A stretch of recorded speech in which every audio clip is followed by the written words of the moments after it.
Okay.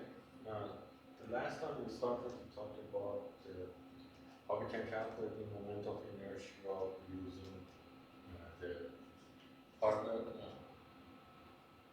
axiom, and then we talked about it, how we can use it using the for the composite area. We did one example on that, so I'm going to do another example today. So if you have, a cross section like this.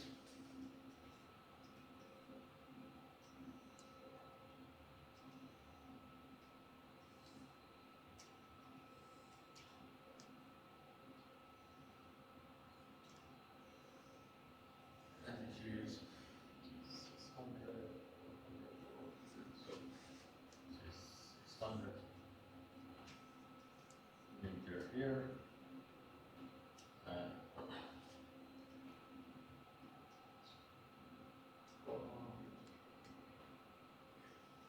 400.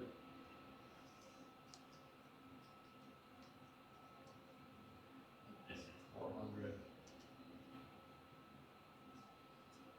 and this is 100, 100, this 100 millimeter. And we want to find the moment of inertia about the axis passes through this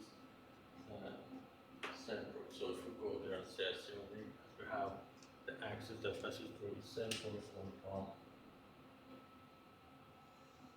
that's going to be the x, that's going to be the y. We want to find the moment of inertia about the x and y. So remember that when I talked about it, it said we can go ahead and break it into the smaller, into the geometrical shape that we know the moment of inertia for. So here I can go ahead and break it down into the three shapes. So I can break it here, and I can break it here.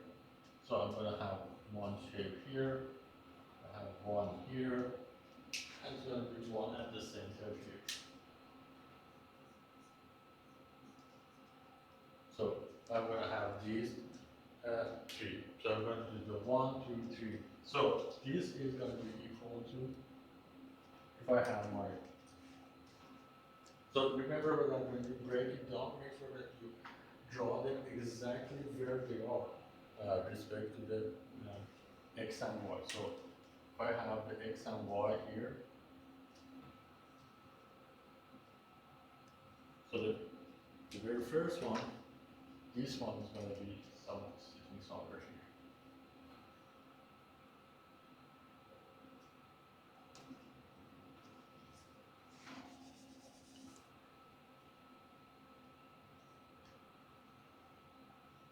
That's the first one.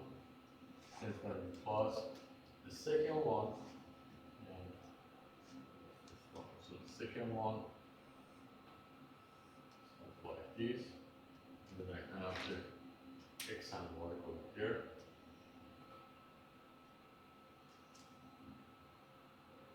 And plus the third one. Again, if I have my x and y.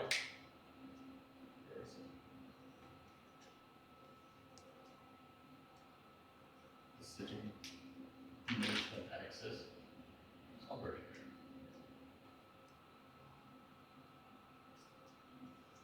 So I have these three shapes. You can break them into these three. So it's going to be 1, it's going to be 2, and this one is going to be 3. So I can break them into them. Now I can go ahead and calculate the moment of inertia for each of them. To find the moment of inertia for each of them, for example, I'll go ahead and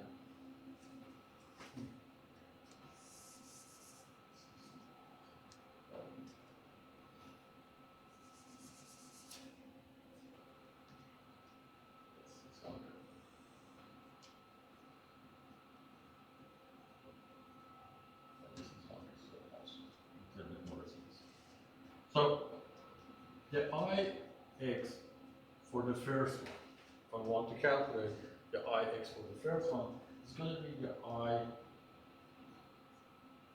what the axis passes through its centroid plus its area for the first one, and dy for the first one squared. And if I want it for the second one, so it's going to be y for the first one, it's going to be I going through the axis passes through its centroid plus its area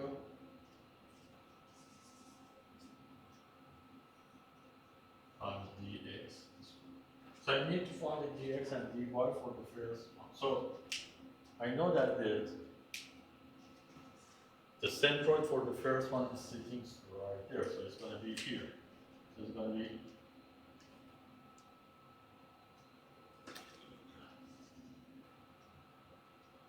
to be the x prime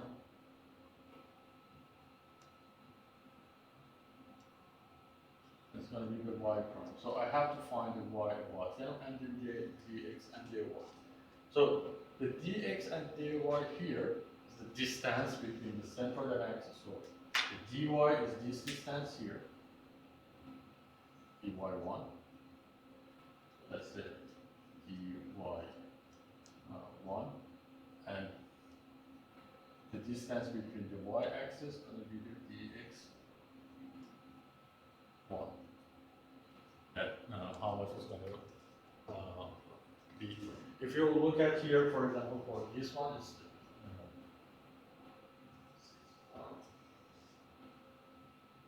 so total is 600, so 400.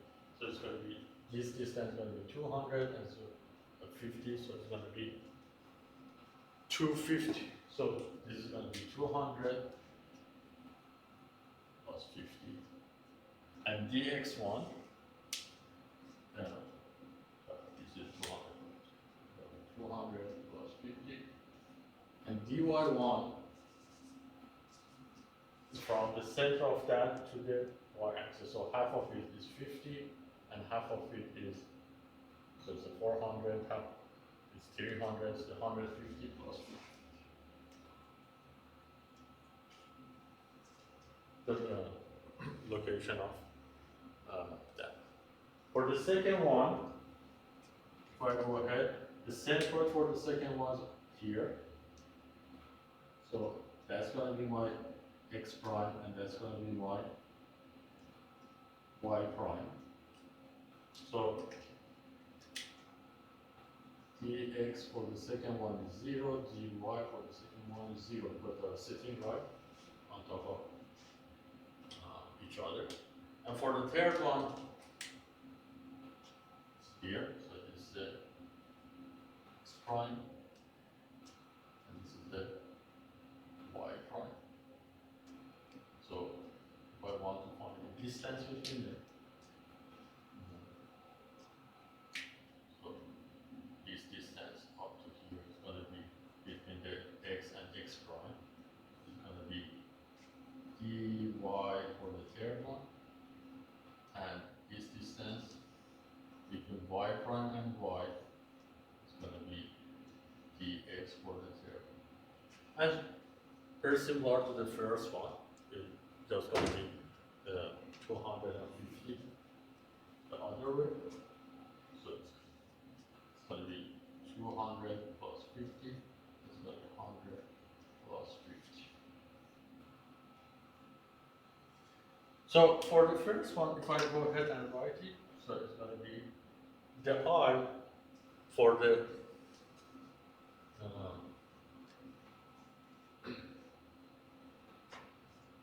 remember that we talked about it last time. If I have the rectangle B and H, and then I want to find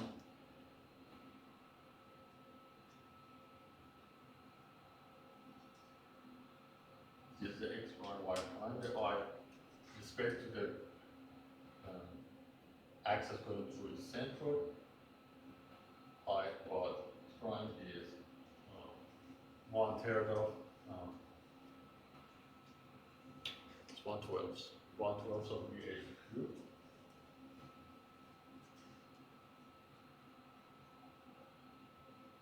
And for the y, it will be 1/12 of HD cubed.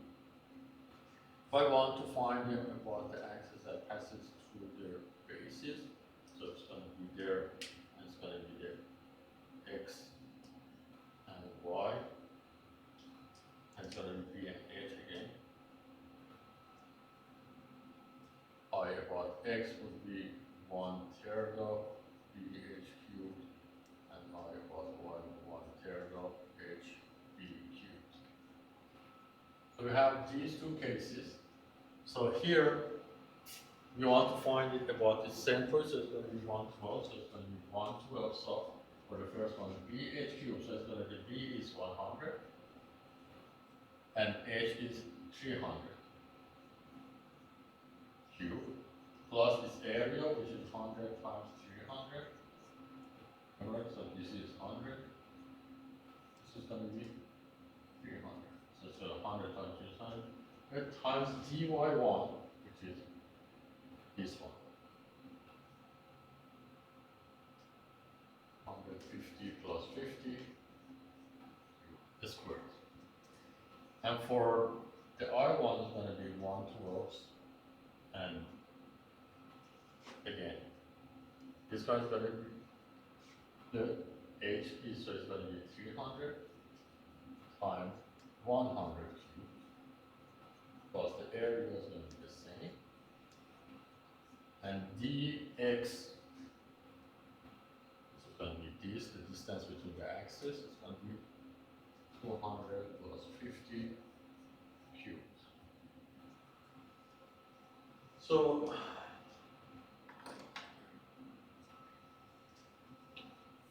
the 1,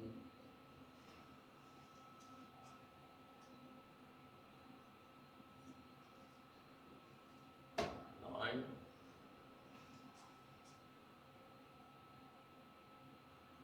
cube, it's about 4 and 1.9.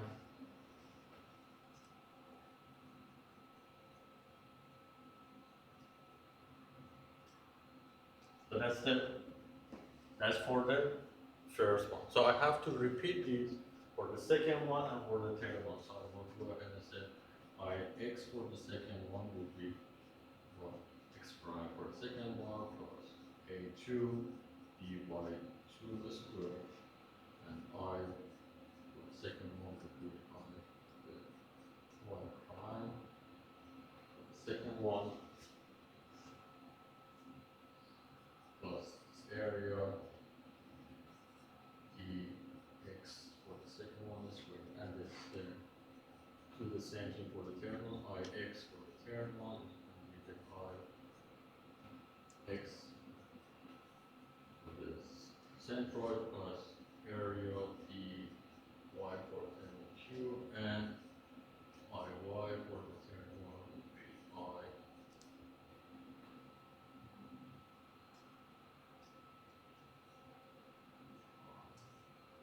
plus a. So I'm going to calculate each of them. It is 4. So for the second one, the b is going to be 600, and it's going to be 100. So it's going to be 1/12 of the b is 600 times 100, and plus the area is going to be 600 times 100, and it's going to be 0 squared, because for the dx2 and dy2 are 0. The same here is going to be 1/12.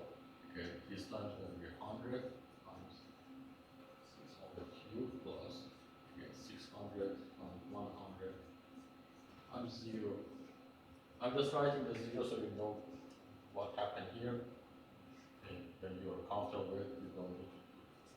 And for the third one, again, it's going to be 100, it's going to be 300. It's going to be exactly the same as the first one. So everything's the same. So 1/12 of 100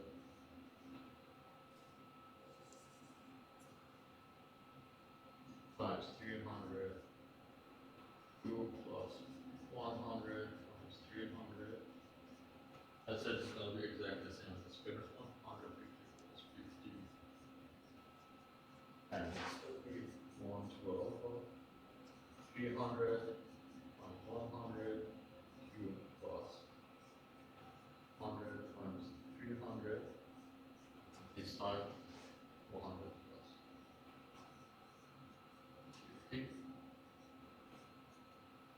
So it's going to be the same numbers as the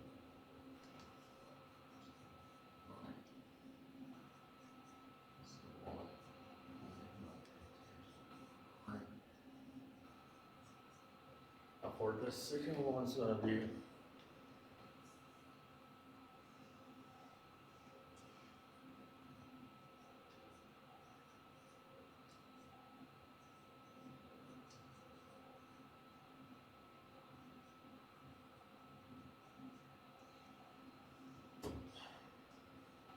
okay. Now that I have all these three, so I have for the first one, I have for the second one, I have for the third one. What I can do is that I can go ahead and it says that the I about x is ix1 plus ix2 plus ix3, and I about y would be the I about y for the first one, I about y for the second one, I about y for the third one, and if you add them together, actually the 2.9 times 10, 2.9 times 10 to the 9, and for the first one, give the 5.6 times 10 to the 9. That's going to be our point of inertia about x and y-axis. So one more time, just break it into the shape that you know, calculate moment of inertia about that axis that you want to find out for each of them, and add them together.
Okay, next I'm gonna start talking about the product of inertia for the areas. You can calculate that.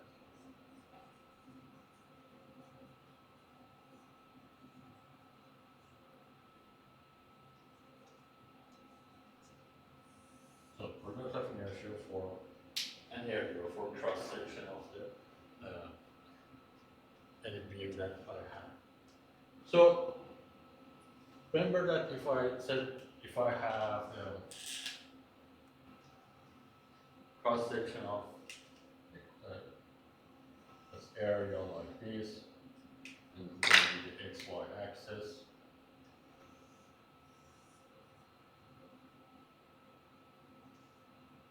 Axis there. And keep there. This has the area of A. The moment of inertia, the product of inertia for this cross section with xy is the integration of. For the moment of inertia was like the x squared dy or y squared dx. Here's going to be x y dA. That we calculated. Some of the properties for that, remember that the moment of inertia was always positive because it was x squared or y squared. But here, it's not going to look like that. It's going to be, so the moment of inertia over the x squared dA or y squared dA is the xy dA, so it can be positive or negative.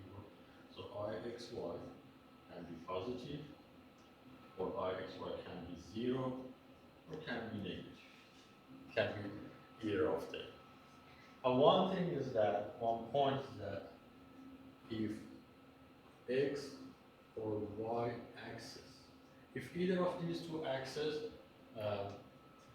is symmetry axis,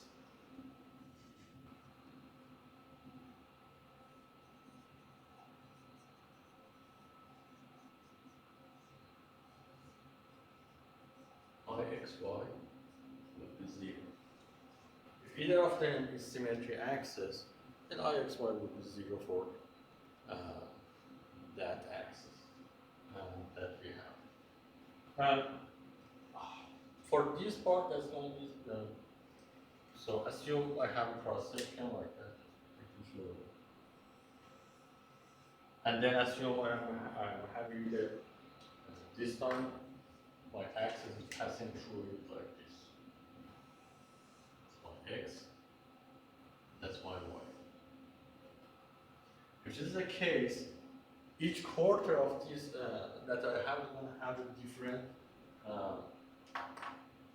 point of inertia. So if I go ahead and say that's the 4 quarters, is the one here,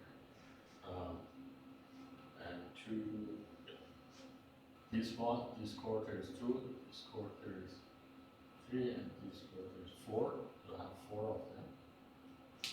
So we'll cut it to 4 pieces, 1, 2, 3, 4. So if I write for each of these ones, so here, for the one, x is positive, y is positive, therefore ixy will be positive. Here, x is negative, y is positive, then ixy will be negative. Here, x is negative, y is negative, therefore ixy will be negative. And here, x is positive, y is negative, therefore ixy is negative.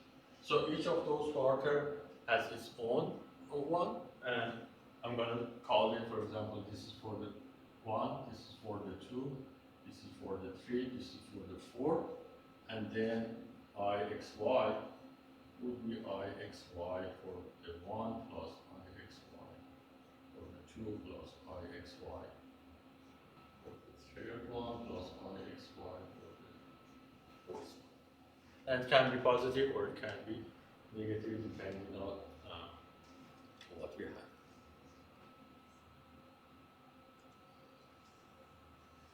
Similar to what we had before for the moment of inertia, also here we can have the positive axis theory.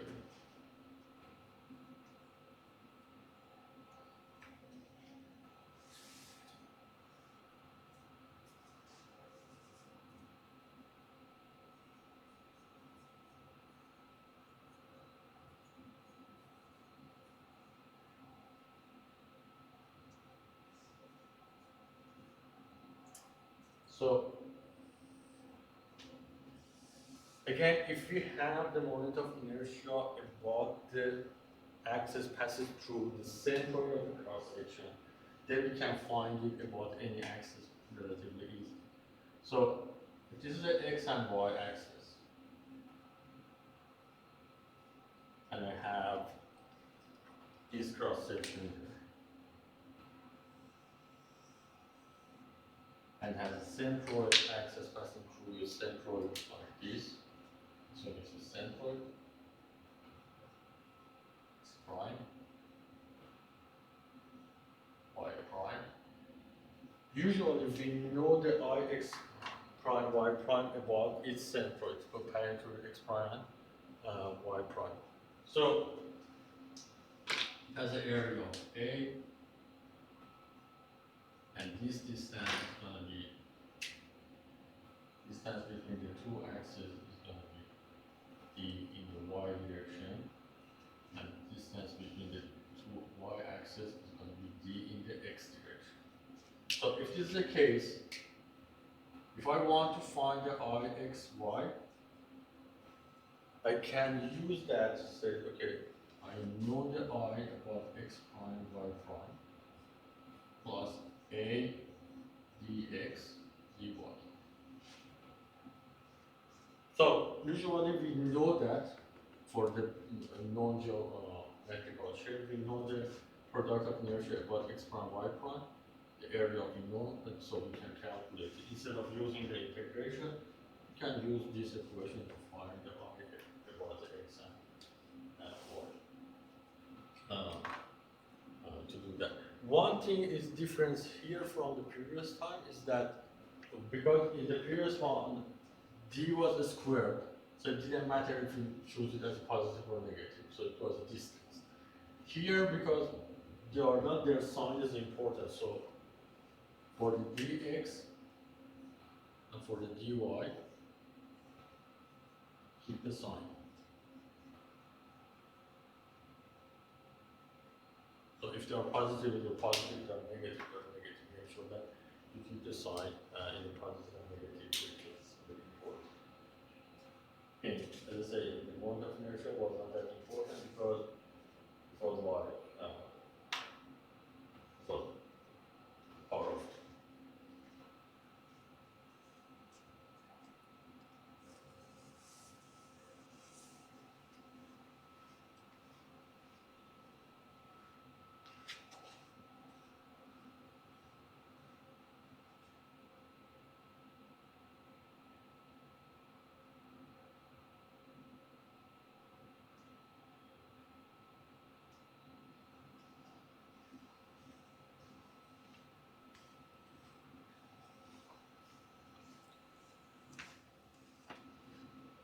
So let's look at some example, see how we can calculate this. It's very similar to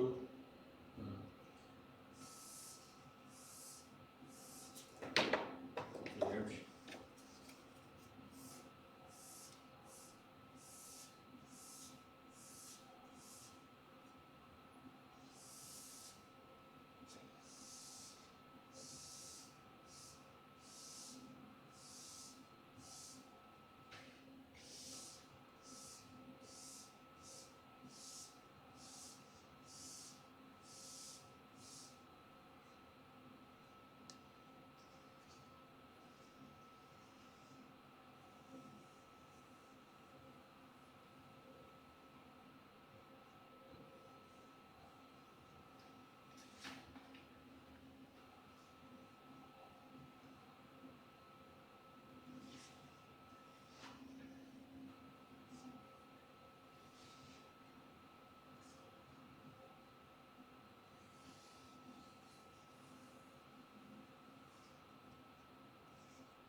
So first example that if you have a cross section like this,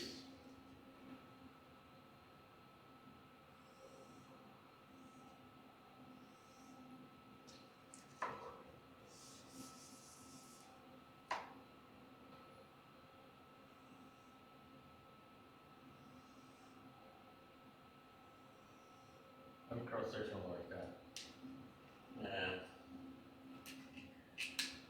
maybe my x over the y-axis, and want to find the moment of inertia, which is the b, this distance h,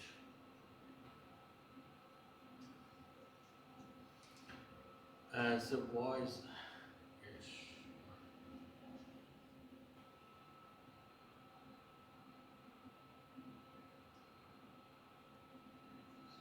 This is the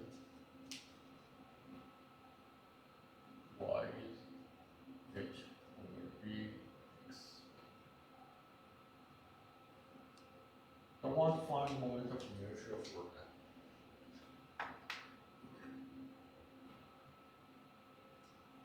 So we can do this again because the moment of inertia was the equation.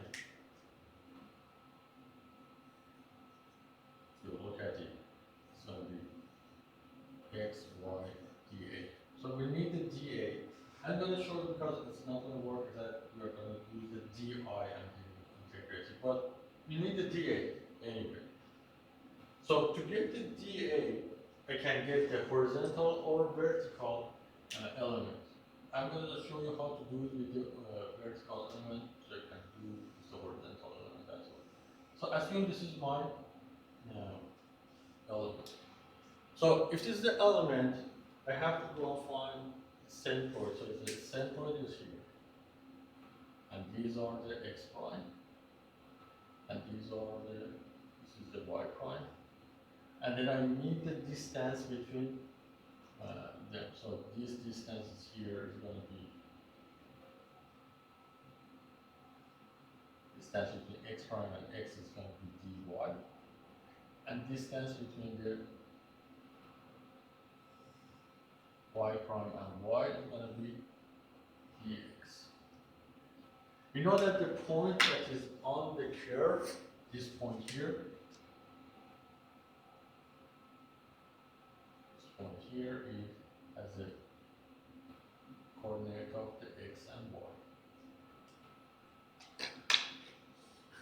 So if it has a coordinate of x and y, so d sub y would be half of the y, but that coordinate. If this is the y, so it's going to be half of y. And if this is the x, so this is going to be x. And this is going to be dx. So the first thing is the dA, so I want to find the dA. The dA is going to be the height, which is going to be y dx, the width. And then I know that the y is h over b times x. So I'm going to write this as a function of x. So it's going to be dA is going to be h over b x dx. So that's my dA, the area of that. Now I have to go ahead. We cannot solve this integration because of the form I have, but we can find the di. If I find the moment, if this is a dA, I can find the moment of inertia for that. So let's go ahead and find the moment of inertia for that. So if I want to find the moment of inertia for that, what the x-axis, for example. Let's do it for, no, sorry, not moment of inertia, product of inertia about xy axis for the rectangle. So I'll go ahead and say d I x y. So d I x y is moment of the product of inertia about for the element about the x and y. So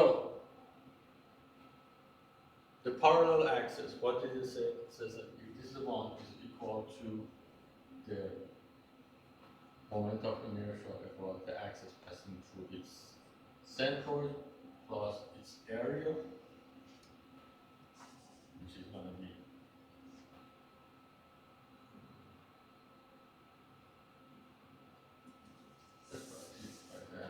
so I know that the ixy is going to be ix prime y prime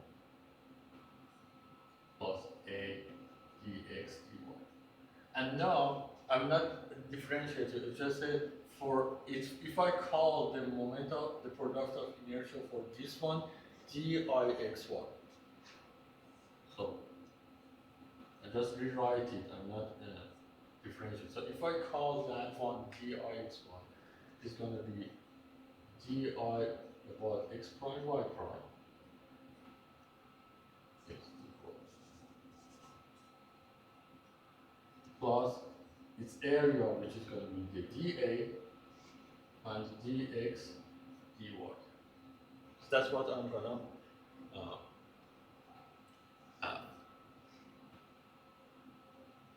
So now if I go ahead, remember that I want to find this. So I go ahead and say d, so there's a moment of inertia, product of inertia for that rectangle, for my element, is 0 here. Why is this one 0? Because the x prime and y prime, both of them are symmetry axis. Remember that if it's a symmetry axis, it's going to be 0. So x prime and y prime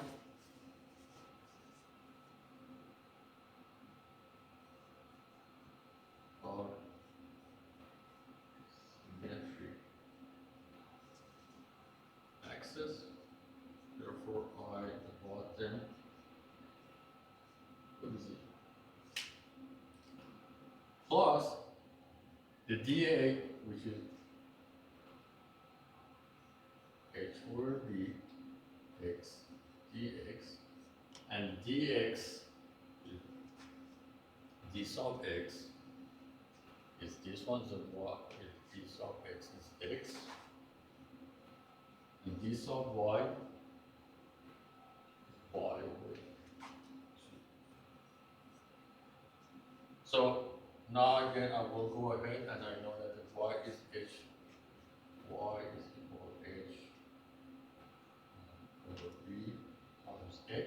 So I rewrite it, so it's going to be dixy would be 0 plus h dx dx x, and it's always going to be half of h dx. So that's the value for that.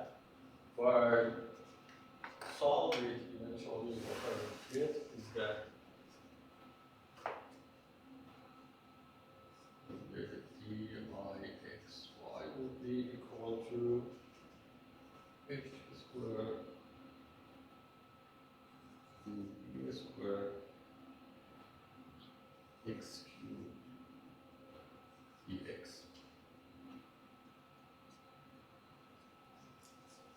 And then if I integrate that, so the ixy, if I integrate the dixy,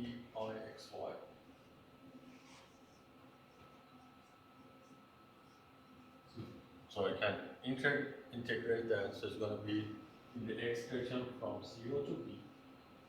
So ixy is going to be from x0 to x equal to b, and h will be x dx, which will equal to b to h over x.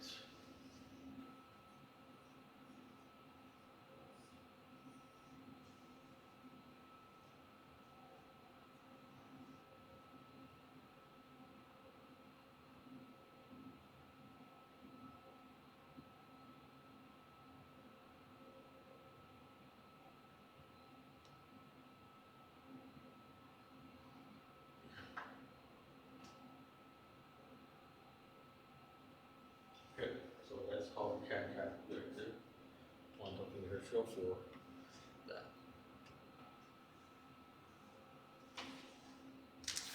Product.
Let's look at another example. So the same one that we calculate the moment of inertia for that about the x and y, we want to do that the product of inertia for that. So if I have this,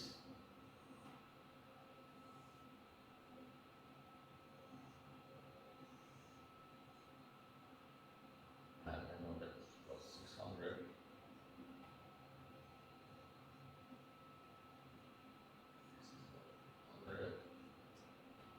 This was 400, 400, 100. So if that was the one we had, and then we have the x, y.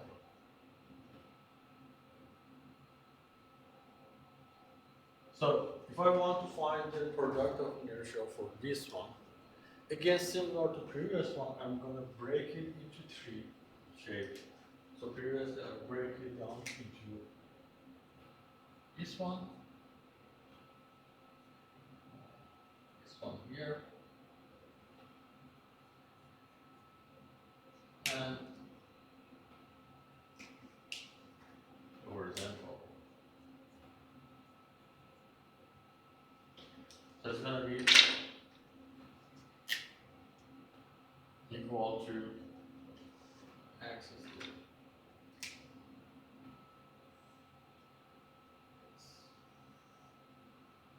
y. So I have one here plus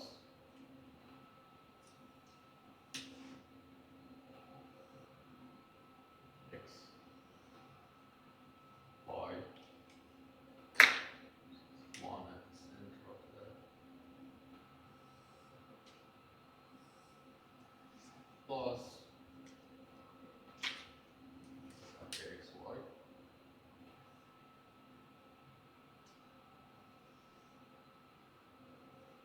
One's on.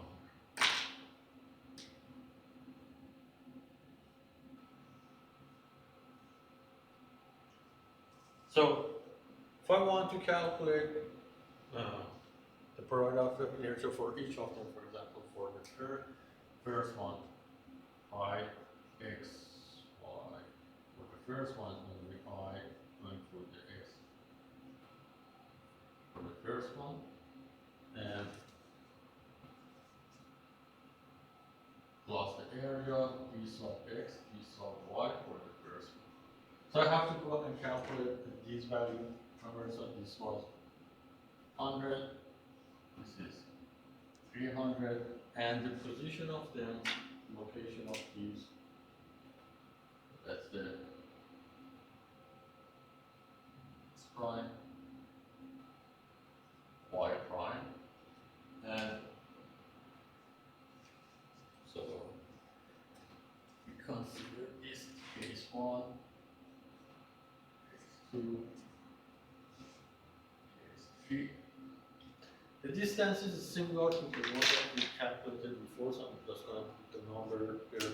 So it's gonna be distance from here to here equal to 250 on the, and from here to here between the x-axis was 200. Right. Remember, so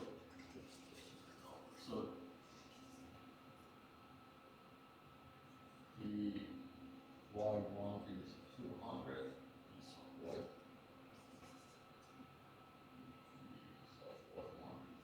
and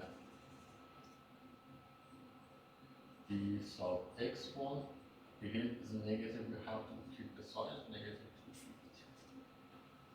Let's go back. For the second one would be 0 and 0, but x prime and y prime is exactly there. So d sub x for the second one is 0, d sub y for the second one is 0. And for the third one, this was 600 and 100.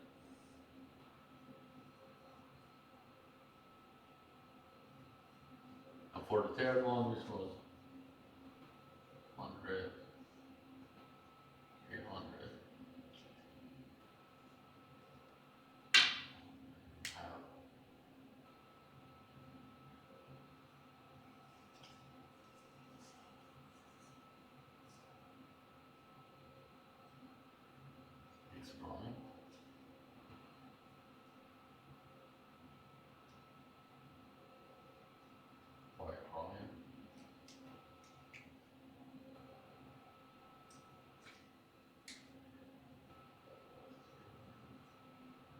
And again, the distance is similar to them, but so for the,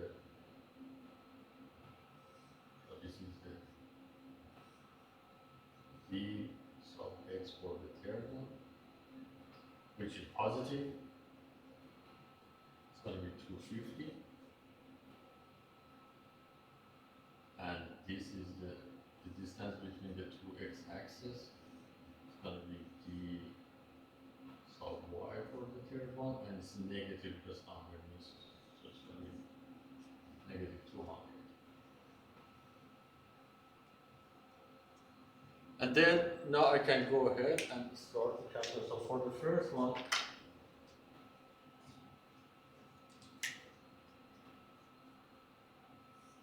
the I x prime y prime will be 0 y, because x prime y prime are symmetric axes. So x prime and y prime are axes. Therefore, I x prime y prime. Either of them, even if one of them is symmetric, if x prime or y prime, if one of them is symmetric to the 0, no, both of them are. Then plus the a1, which is 100 minus 300, and times the dx1, which is negative 250, times dy1, which is 200. I x y for the second one would be I x prime y prime for the second one plus a2 d sub x for the second one, d sub y for the second one, which again it would be 0 because it's exactly against the x prime y is 0, and it's going to be 600 times 100, so it's the a, and it's times 0 times 0, it would be 0. And for the third one, it's similar to this first one. It's prime y prime for the third one, plus a for the third one, d sub x for the third, d sub y for the third. So again, the y about x prime y prime 0 is symmetry, plus the area which is 100 times 300. This time the dx is positive, so it's going to be 250. And this alpha is negative, which is going to be negative 200. So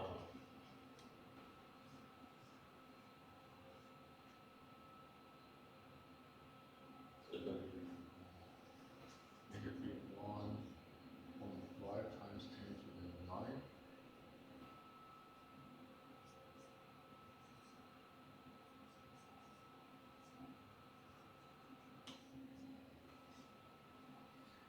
And second one will be 0. So then the product of inertia about xy is going to be ixy for the first one plus ixy for the second one plus ixy for the third one, which would be negative minus 3 times 10 to the 9.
Okay, next I'm going to talk about the moment of inertia about inclined axis. Up to this point, all we talk about is that what is the moment of inertia about the x or y axis. So how would be. So let me do a very quick example. For example, if I have a beam like this,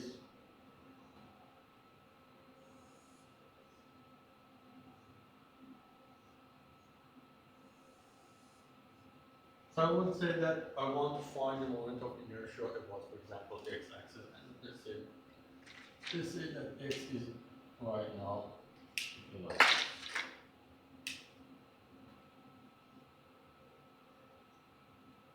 that's the x-axis. So if I look at it from the front view,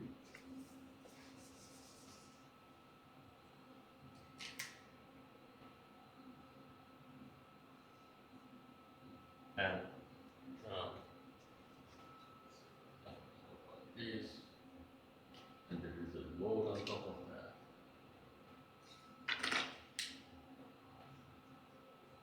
I want to find the moment of inertia of what that is axis, which is the x-axis. So I will say from the front view, this is what I have. That's going to be my x-axis. I want to find the moment of inertia about it. Now, if I go ahead and say, what about the y-axis? I have the same thing here.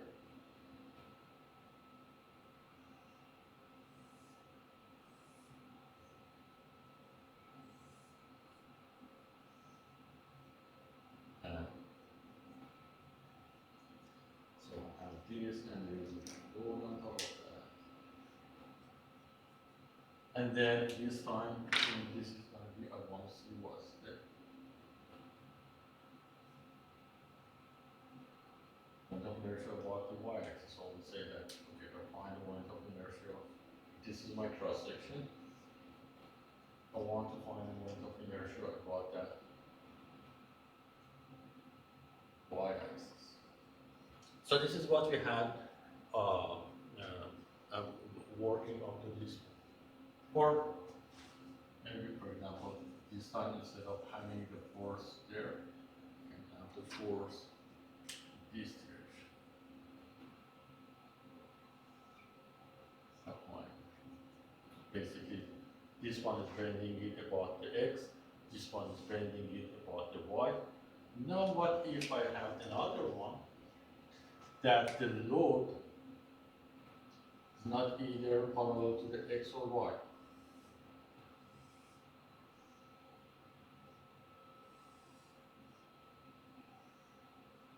So I have this, and then assume I have some kind of load.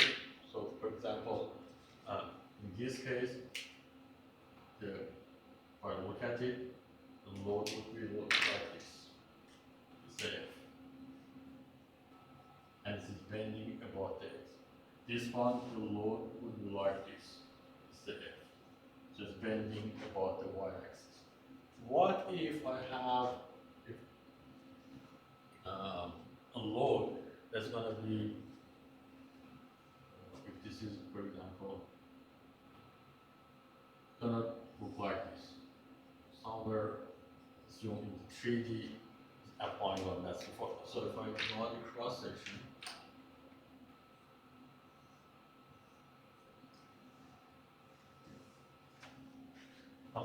like this, the loading is applying on that like this. And then it's going to bend about some axis that is going to be this, for example. It's going to bend about that. So up to this point, we learned that, okay, if it bends about the x or it bends about the y, how we calculate the moment of inertia for that. But what if it bends about some axis that is not parallel to the x or y, has some angle with either of the x or y axis, how we can calculate the moment of inertia for that. So that's what we want to do.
So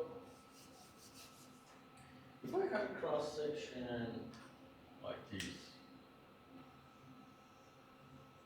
and I have my axis x and y that I have it like this. X, this is y. And so far I know that how to calculate the moment of inertia about either of these two axes. Now if I go ahead and say I'm rotating my axis to be like this.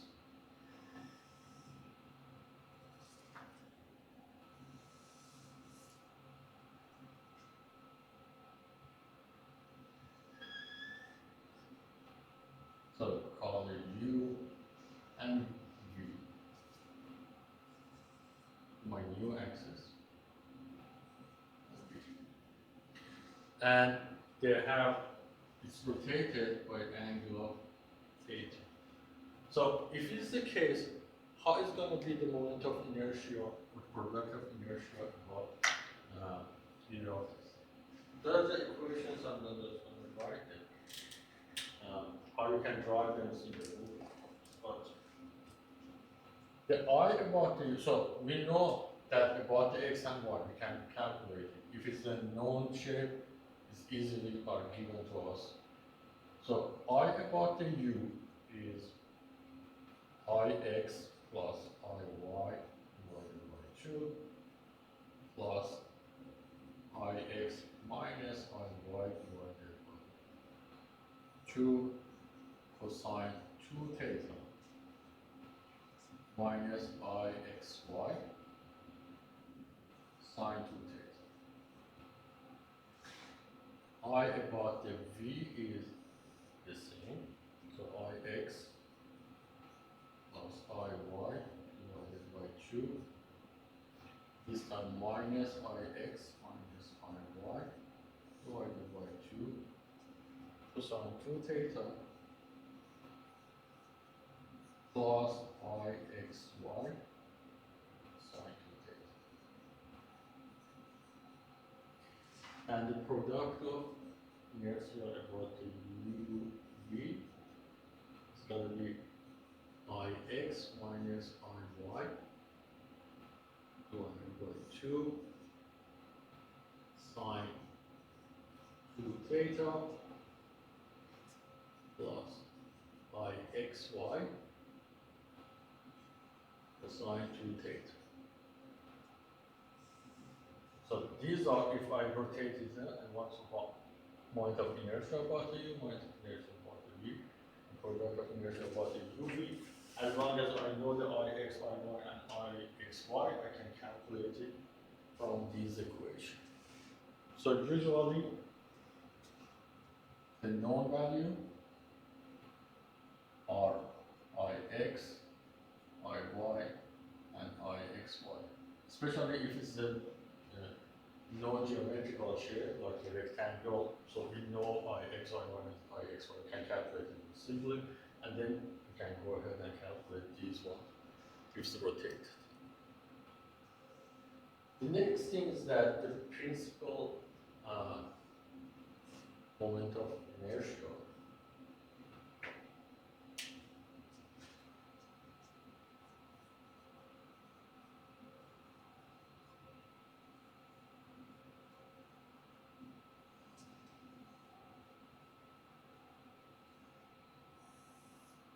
and that if I go ahead and try to rotate these u and v, so the iu and iv keep changing.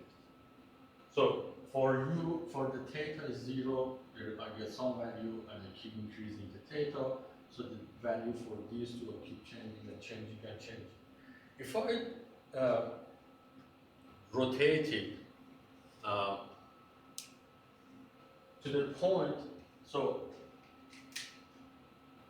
if I rotate it, so if it's the theta, I rotate the theta, that I become either max or mean.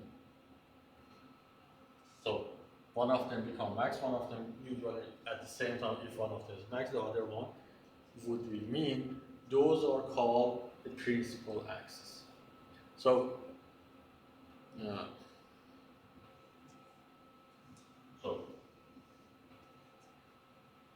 if we start to rotate axis,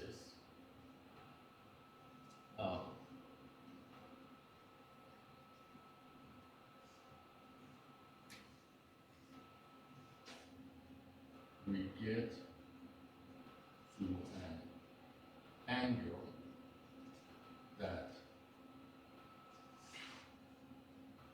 one of the either IU or I1. So one of the I become max, and at the same time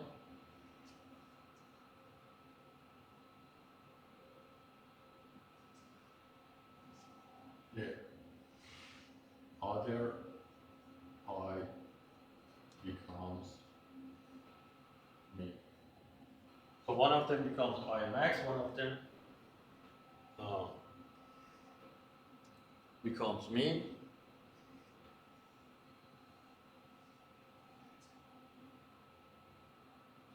Those axes are called axis. So basically, what it says that if I keep rotating the theta until the I in the U or V become max, as soon as I over U or V become max, the other one comes in. So if the IU is max, the IV would be mean at the same time. At that theta, those are the principal axes. This is where I got over one axis I have the I max, and over the other one I have the I equal to I mean. So how I find that I want to make the IU max or mean. So if I go ahead and say, no, if the DIU over d theta becomes 0,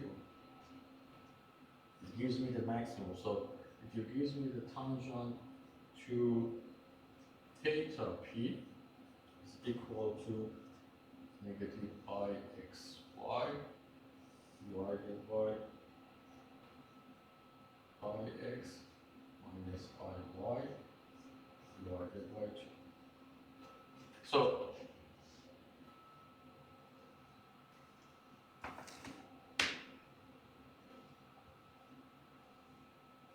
So it gives us two values. It gives us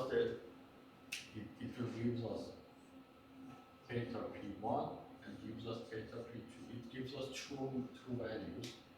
The theta p1, theta p2 are the angles, the moment of inertia, as those angles become I max over I mean. So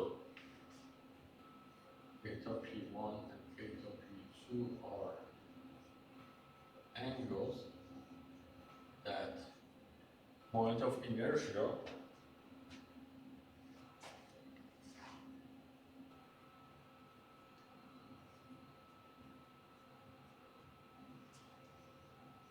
becomes max and mean at those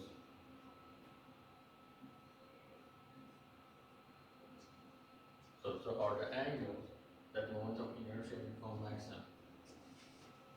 So these are the angles that we get. One of them become max, and at the same time one of them become mean. The point is that one point is here, theta p1 and theta p2 are 90 degrees apart. And you can see it here. As I said, if one of them is max, the other one is mean. So, and you see they're always 90 degrees apart. So if the U is max, the V is mean at the same time, and they're 90 degrees. Always are 90 degrees apart. How much is the magnitude of the I max and I mean? Either of them. So I max or mean would be equal to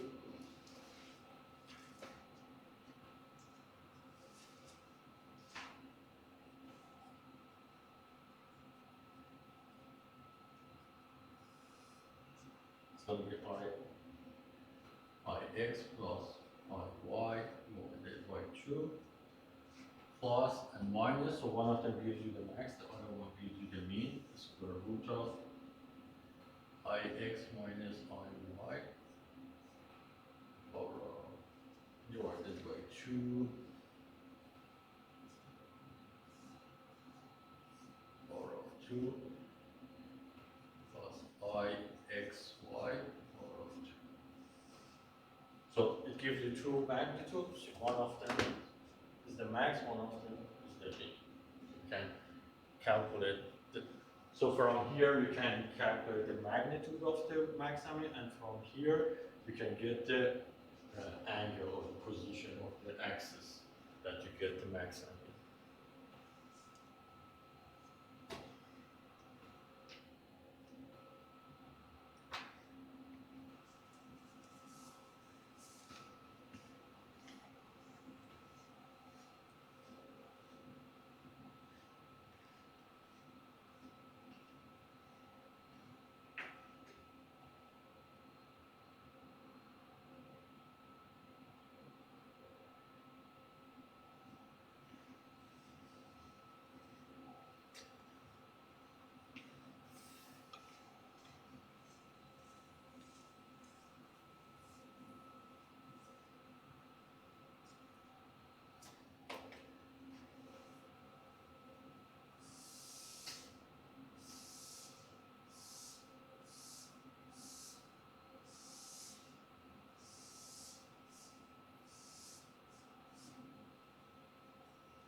So what we have up to this point is to show that, okay, if I rotate the axis, what happens, how to calculate I max, how to calculate I mean, how to calculate the angle that it happens.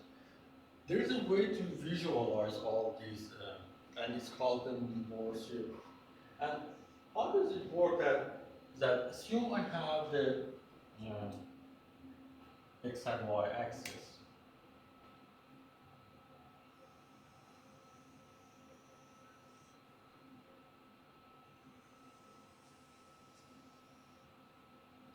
And on the x-axis,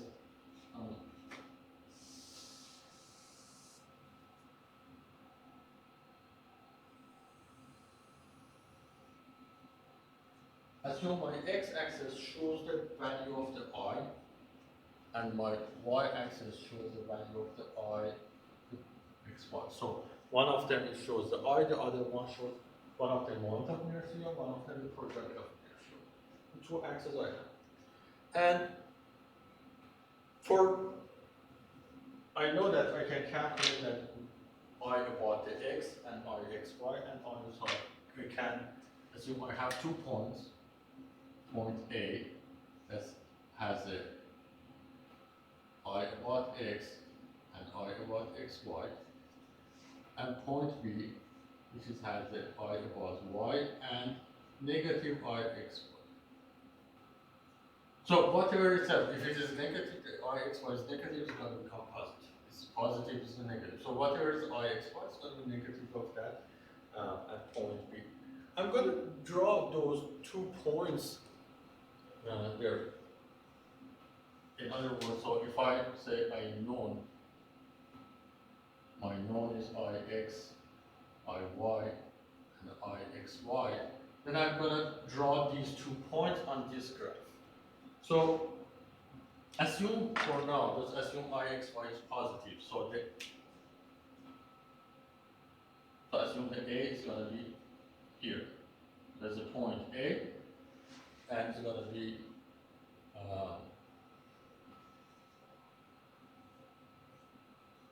ix and ix. Then I will go ahead and find the point B, because ix, assume that for now the iy is smaller and ixy is negative and minus ixy, also so minus, so that's a negative. So assume this is going to be,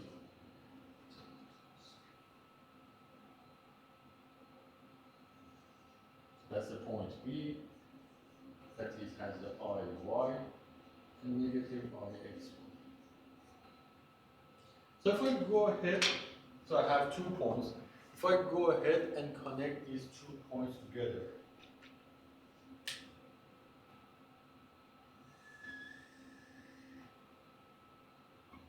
it gives me that point.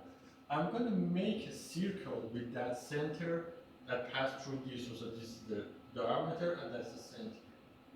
So I'm going to make a circle like that. So that's it's right here.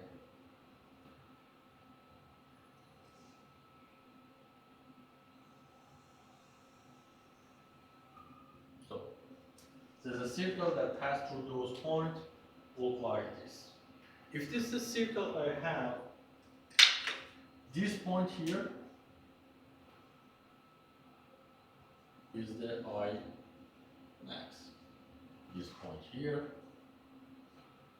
the I mean. So these are those are the points that I have, and then I can go ahead and say, if I come down from here, that's the ix. If I come up from here, that's the I sub y. So it's the iy that I can get them. This point here, if I go straight up, that's the ixy, the maximum value for that, and the bottom one is the minimum value for it. Some of the distance here, if I come from down here,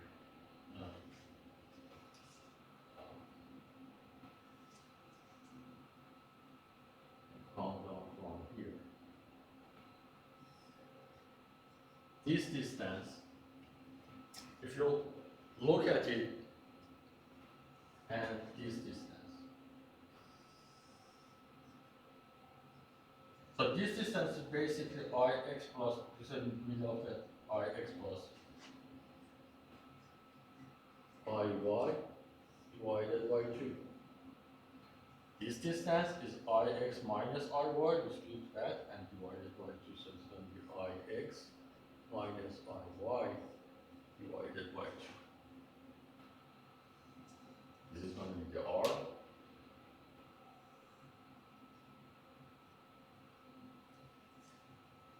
And the last thing is that it's going to be the angle that I go from here to here is 2 theta. That's the angle from the wherever I am, go to the angle that it becomes max. That's the 2 theta p. And remember that here we go 360. So every angle that we have here is 2 times of the real one. So if I rotate here 180, it means that in the real world is 90. We look at that, the I max and I mean. So they are 180 degrees apart, but I know that in the real world they are 90 degrees apart. So any angle that I get from the Mohr diagram is 2 times of what it is in the actual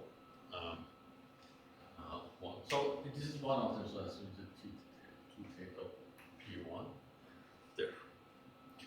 So if you look at there and look at one, say that, okay, I want to calculate the R, the magnitude of the R. How much is the R? I can calculate the R in this triangle.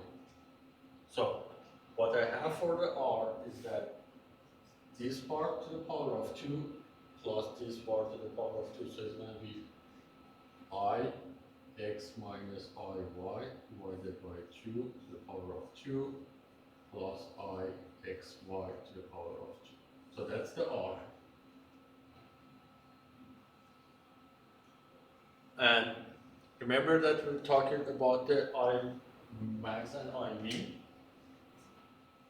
I max and I mean. So I max here, how is the I max? Is the distance from here to here, which is this, plus the r or minus the r? Plus the r gives me I max, minus the r gives me I mean. So it's going to be Ix plus Iy divided by 2 plus minus the value of the r, which is this one here. So it's going to be Ix minus Iy divided by 2 square plus Ixy square. So if you look at it, it's the same equation we had it before. Now we have it in this form. So this is going to be the r.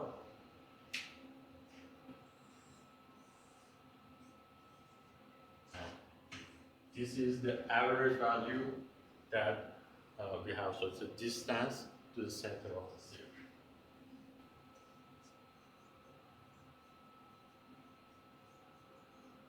The center of sphere. So the distance to the center of sphere and then plus or minus r. So 2 points that here, look at here when I become mean or I become max. So when I become mean or max, Ixy becomes 0. So when I is mean or max, Ixy will be 0. So that's you can see it there. And the second one is that when I become max or mean, when Ixy is max, then Ix is equal to Iy. So anytime that Ixy become max or mean, I mean and I max would be this. Ix and Iy would be the same. So if you rotate it here, it means that you have the same over the both axes in the x and y direction. And for that,